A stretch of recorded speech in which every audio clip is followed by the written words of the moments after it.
আসসালামু আলাইকুম। শুরু করছি চিত্তচিরে চৈত্র মাস, লেখনীতে মম সাহা, পর্ব সংখ্যা ২। ঝরঝরে রোদ্দুরে ঘামে ভিজে জবজবে হয়ে আছে প্রত্যেকের শরীর, সাথে কিংকর্তব্য বিমূঢ় হয়ে গেছে আকস্মিক ঘটনায়।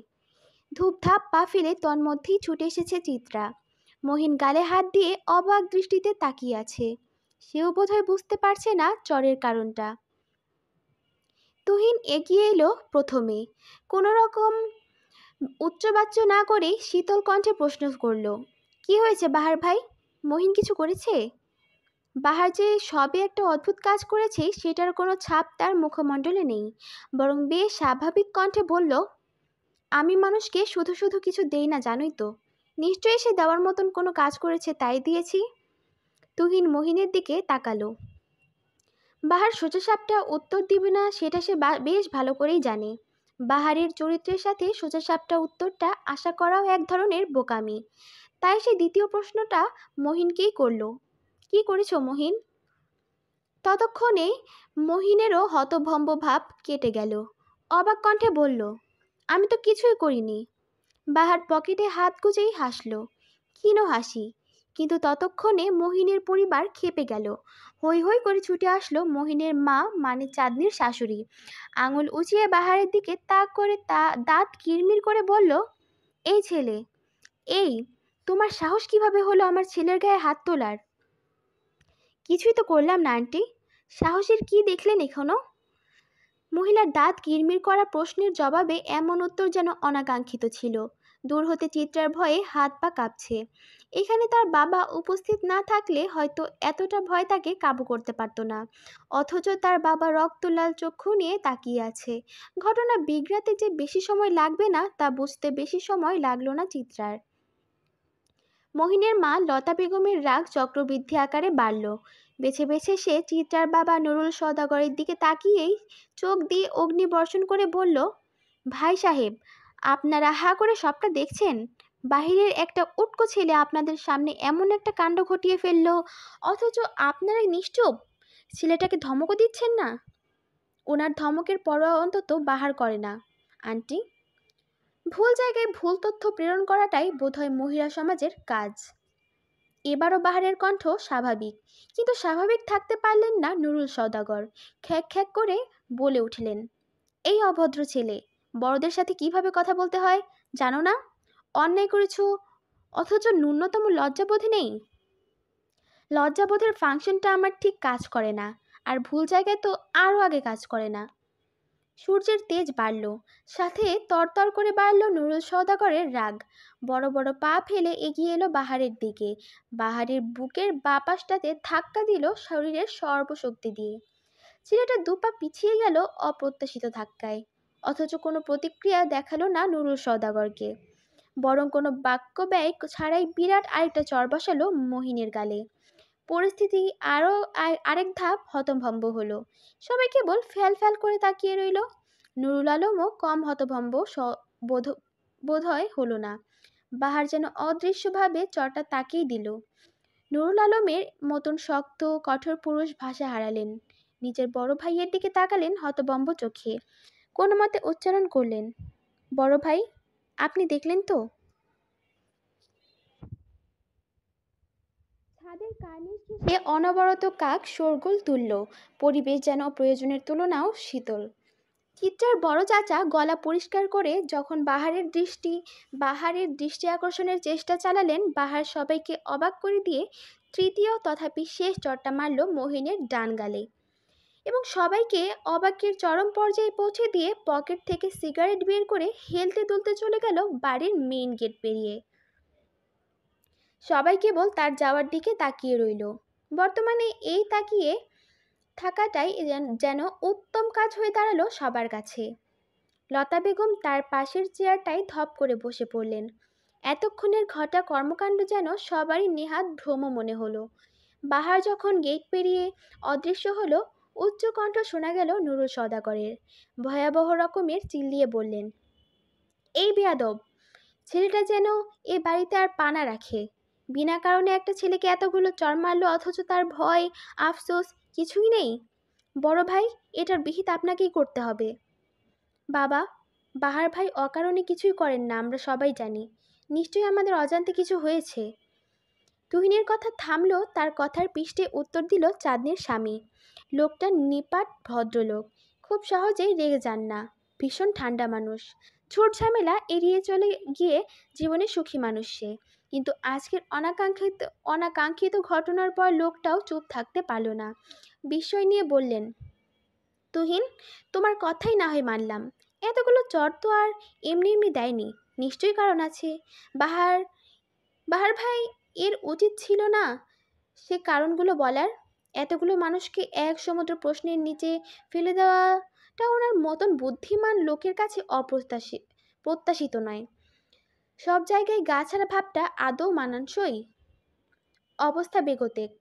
কথার পৃষ্ঠে শুরু হলো কথার ঘাত প্রতিঘাত, অথচ যাকে নিয়ে এত কিছু সে নির্জীব ভকবে প্রস্থান করেছে। বাহার ভাইয়ের কাজটা বড্ড চোখে বাজলেও বাড়ির বেশিরভাগ মানুষই তার পক্ষেই কথা বলছে। কথা কাটাকাটি যখন বাজে পর্যায়ে, তখন চিত্রার মনে হলো বাহারের পক্ষ থেকে একটা কারণ উল্লেখ করতে হবে, যেন চর্টা যুক্তিযুক্ত হয়। যেমন ভাবনা তেমন কাজ করার আগেই বাড়ির সবচেয়ে গম্ভীর ঠান্ডা ওই কথা বলে উঠল, খুব ক্ষীণস্বরে বলল, বাহার ভাই আমার পক্ষ থেকে চরটা মেরেছেন, ওনার দোষ নেই। অবাকের ওপর অবাক হচ্ছে পরিবারের বড় সদস্যরা। ছোটরাও সেই তালিকার বাহিরে না।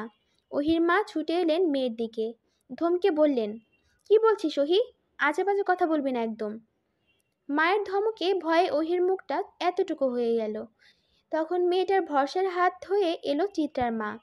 এই ভদ্রমহিলা প্রচুর বুদ্ধিমতী। ওহির কথার ইঙ্গিত বুঝতে তার এক সেকেন্ডও ব্যয় হলো না। তাই নিজের ছোট যাকে চোখের ইশারায় চুপ করিয়ে ওহিকে আদরি সুরে জিজ্ঞেস করলেন, আচ্ছা ওহি, বলো তো, মহিন ঠিক কি করেছে তোমার সাথে? অসভ্যতম করেছে কি? ওহি উপর নিচ মাথা নাড়ালো, যার অর্থ হ্যাঁ। চোখের গোল গোল গ্লাসের চশমাটা ঠেলে চোখের সাথে আঁটোসাঁটো করে নিয়ে নতমুখে বলল, মহিন আমার স্পর্শকাতর জায়গায় বাজেভাবে ছুঁয়েছে। সেটাই হয়তো বাহার ভাই দেখে ফেলেছে। আমি তো লজ্জায় প্রতিবাদ করতে পারতাম না, ভাগ্যে শুনি করে দিয়েছে।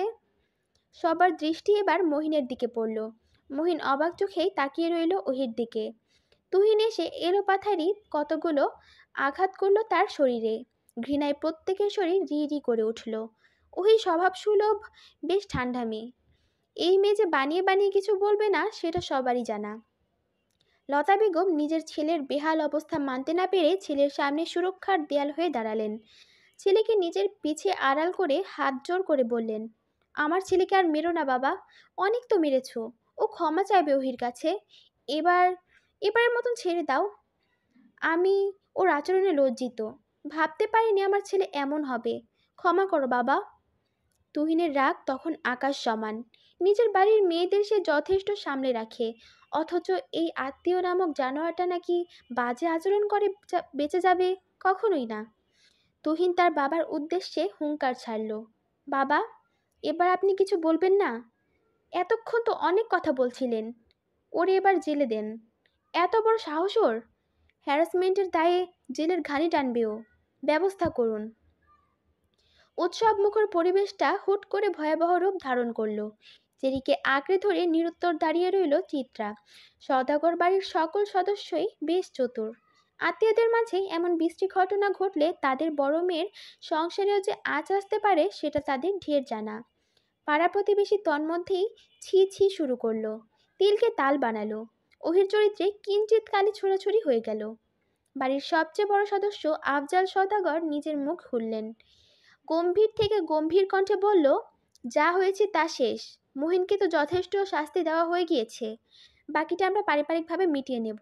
এ নিয়ে আশা করি আর কোনো কথা হবে না। আমাদের মেয়ে এখানে নেহাতি ভুক্তভোগী, ওরে নিয়ে আর কোনো সমালোচনা আর কেউ করবেন না আশা রাখি। শেষের কথাটা যে পাড়ার প্রতিবেশীদের উদ্দেশ্যে বলা তা বুঝতে বাকি রইল না কারো। লতা বেগম নিজের রক্তাক্ত ছেলেকে কোনোভাবে ধরে রেখে ক্ষীণ অথচ কঠোর স্বরে বলল, আমি ওরে নিয়ে এখনই চলে যাচ্ছি। চাঁদনির তো আর কয়েক মাস পরেই ডেলিভারির ডেট। ও এখানেই থাকুক। আমাদের বংশে বউদের প্রথম সন্তান তার বাবার বাড়িতেই হয়। জুনায়েদ, তুই কি যাবি আমাদের সাথে? শেষের প্রশ্নটা তিনি নিজের বড় ছেলের উদ্দেশ্যে করলেন।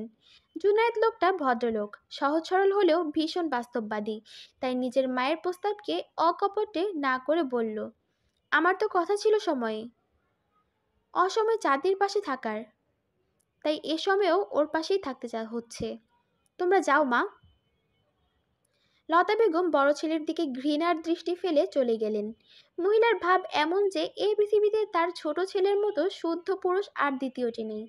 তাই ছোট ছেলে যাই করবে তা হাসিমুখে মেনে নেওয়াটা উচিত কাজ।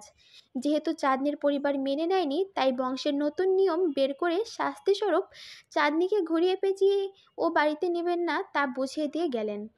কেউ কোনো রকম প্রতিক্রিয়া জানালেন না। সবার ভাব এমন যে লতা বেগমের বংশের নিয়মটা তারা নির্দ্বিধায় পালন করবেন। যখন বড়দের কথোপকথন চলল, মাহিন ধীর কণ্ঠে বলল, আপনাকে তো আমি ছুঁইনি ওহি, তবে এবার নিশ্চয়ই ছুঁয়ে দেব। এমনভাবে ছুব যেন নিজেকে দেখে নিজে লজ্জা পান। ওহি নিরুত্তর রইল। ভাব এমন সে কথাখানা শুনেইনি। মহিন আর তার মা চলে যেতেই আরেক দফা ক্ষমা চাইল জুনায়েদ। ভাইয়ের কর্মকাণ্ডে যে সে লজ্জিত সেটা তার আচরণেই প্রকাশ পেল। সবটুকু ঘটনায় চাঁদনি ভড়কে গেছে। সংসারটা ভাঙতে বসলো ভেবেই ভয়ে কাঁপল তার মন। বাঙালি নারীদের কাছে তো সব আবার সংসারটাই সব, জ্ঞান ধ্যান বেঁচে থাকা। দুপুর গড়িয়ে বিকেল হলো, বিকেল গড়িয়ে সন্ধ্যা। বাড়ির পরিবেশ খানিকটা থমথমে, যে যার মতন নিজেদের ঘরে আছেন। অন্যান্য দিনের মতন হইচই নেই, হাসি তামাশা নেই।